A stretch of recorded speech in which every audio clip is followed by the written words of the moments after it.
Welcome to our series of interviews for the International Finance Magazine, coming to you from London. And my special guest on this occasion is Dato Dr. Mohd Abdul Karim bin Abdullah, who's the Group CEO of Serba Dinamik in Malaysia. Welcome to the interview. Thank you, Phil. Welcome to London. And let's start. You tell us a little bit about the group, what your key focus and practices are. I'm representing a group by the name of Serba Dinamik, originally from Malaysia. And we are well-known, positioned in the industry, especially the oil and gas industry, and also the power industry at the moment, as integrated engineering solution providers, which covers two main areas. One is a EPCC service provider, and also another core revenue generation to our group will be as an operation and maintenance company. Serba Dinamik means total dynamics, I believe. You've had a very dynamic year. So when it comes to investor relations, what sort of practices have you introduced during 2015? Well, I would say 2015 there are quite a lot of challenges, as we know that the oil price has dropped significantly, and as a result of that, it also has affected significantly all the other operations interrelated to the oil and gas industry. So the challenge just that we are facing a lot from the aspect of the contractual price that has been signed up with the respective client, up to the market sentiments of the confidence and so on. So back to your question, Phil. What I can say will be the investor are not that bullish and is put at a very cautious kind of position when it comes to company that has positioned themselves as an oil and gas related company. So that poses quite a strong kind of challenges to us. So from what you're saying, investors are being a bit more cautious. How else have they responded to what you've implemented in the last year? Yes, but of course, from the top management perspective, we need to come up with remedy or efforts that need to be put in to cushion off this kind of concern. So what we have done is, firstly, we have brought in more credible CFOs to help us to streamline the financial aspect of the group operation. And I would say among other things which are very important is the internal control of the financial aspect of the company. So with those practices being put into place, what's been the feedback from your key investors? Well, I would say that they have responded in a good kind of feedback. But again, more importantly is we also put in a more stringent and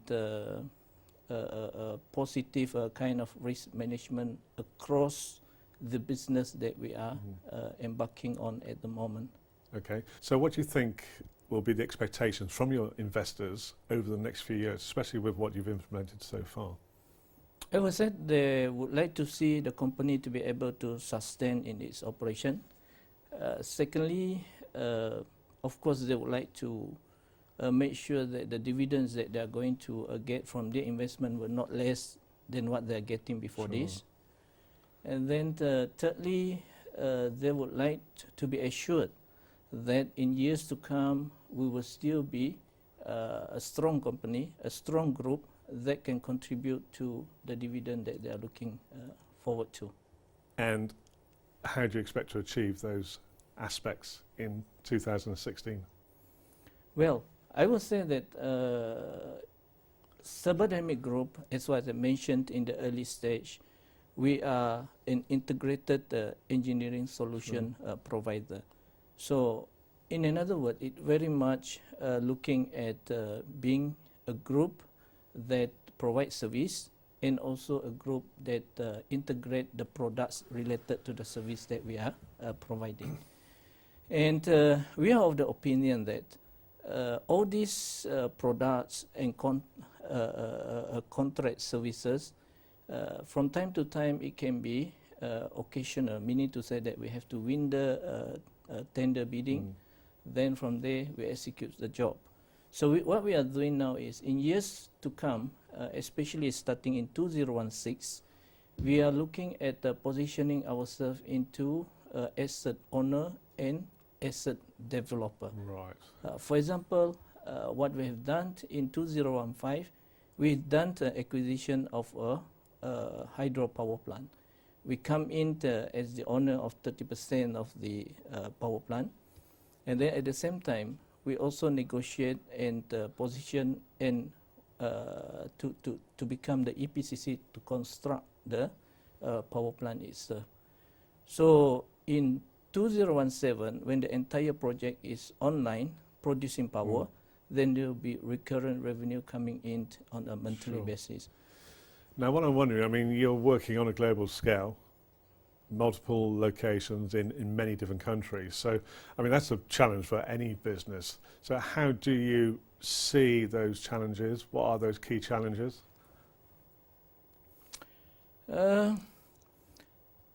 I strongly agree to a certain extent that it's not as easy as what people think, because it's not only the culture of the respective locations is different, it's also the working hours is very much different as compared to where we are at the moment.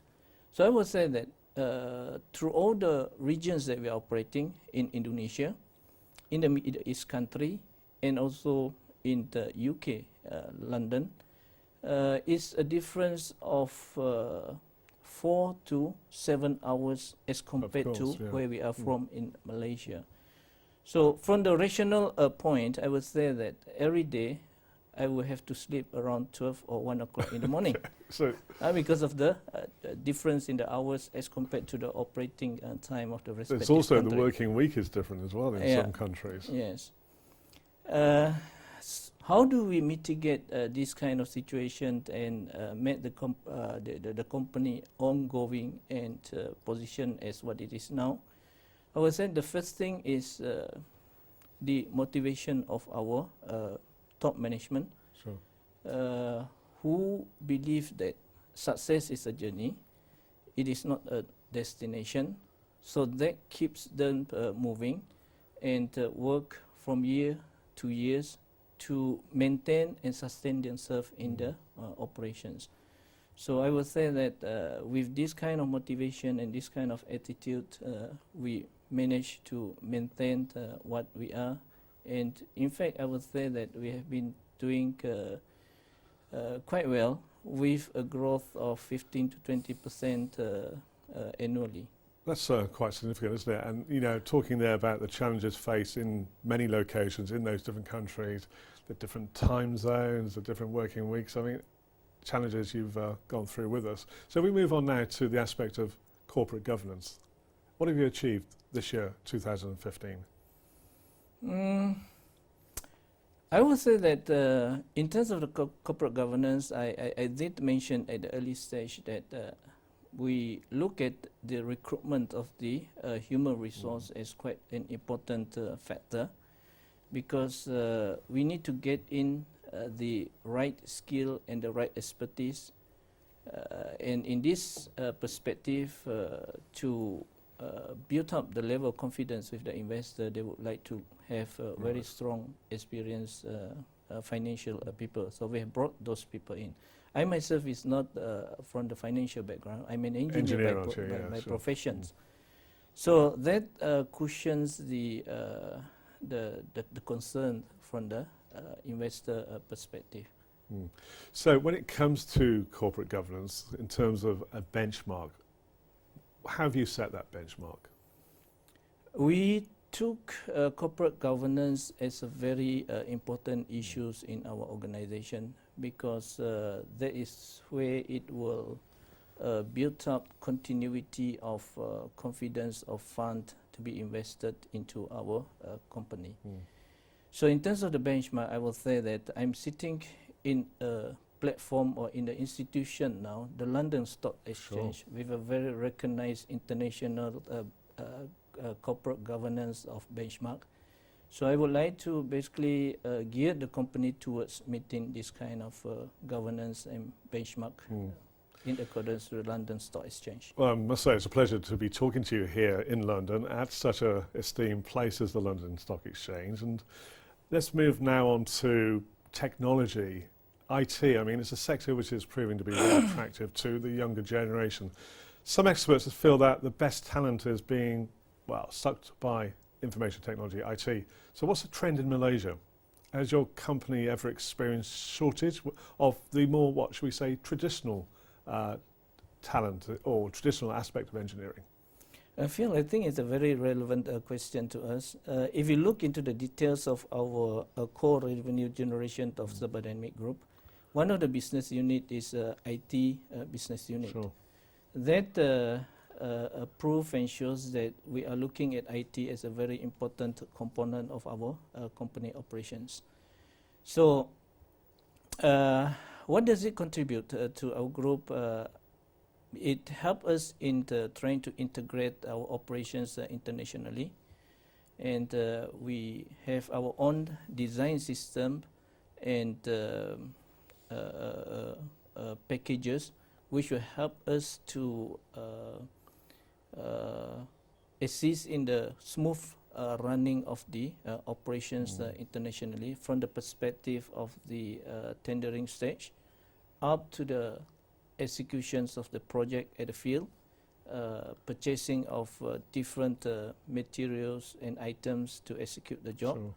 And more importantly, how does it tie up to the profitability of the company?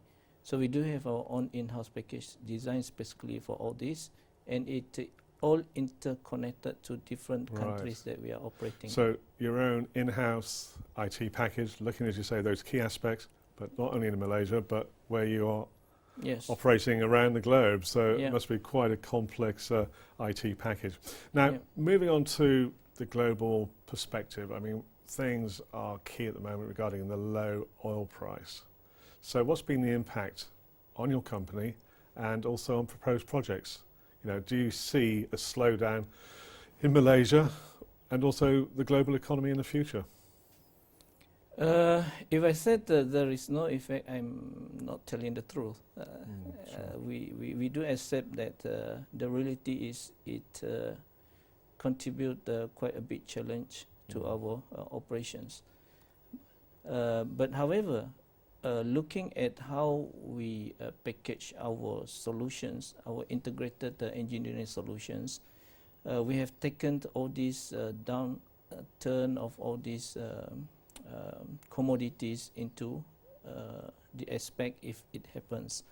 Meaning to say that though the oil and gas has been our core sector, we are also entering into the power generation sector in a very serious and big way. I've mentioned just now that we have done the acquisitions of a power plant.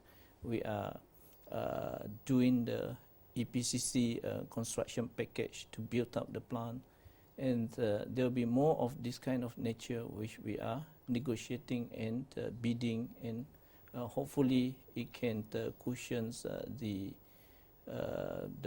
slowdown in the oil and gas industry. Yeah, well, I wonder, I mean, you're a global company, operations, I'm thinking now of the Middle East, for example, where economies are based upon the price of oil. What are we at the moment? $43 a barrel, something like that.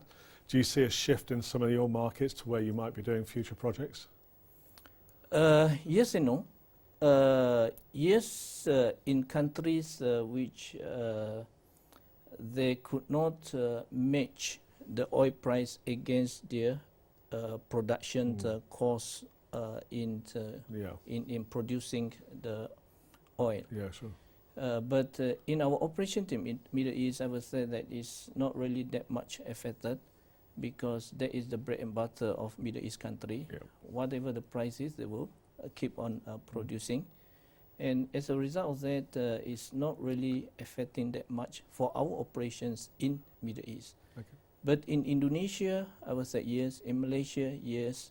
But we cushioned up this kind of shortcoming, like I mentioned, into other sectors that we are entering into. And looking at new energy, so to speak, Malaysia, I mean, it's close to the equator. You've got plenty of sunlight coming down onto the country and neighbouring countries. What about the prospects of solar power and solar energy? Do you see this being widely adopted by companies and organisations in Malaysia? From the theoretical aspect and from the projection aspect of a lot of analysts, they are looking at the growth in all this renewable energy, or solar energy is one of it. But the reality on the ground is the technology has not really reached a very advanced level where it can be developed and produce the power that is needed at a very competitive rate. So as a result of that, with the oil price going down, it become more cheaper to produce power. I would say that it's heading towards quite a very challenging kind of situation. It's not really that much been taken up and been executed by the respective institutions. Right. Well, fascinating insight to future developments of energy and also fascinating insight into your organisation. So thank you very much for joining us here in London for the International Finance Magazine. Thank you.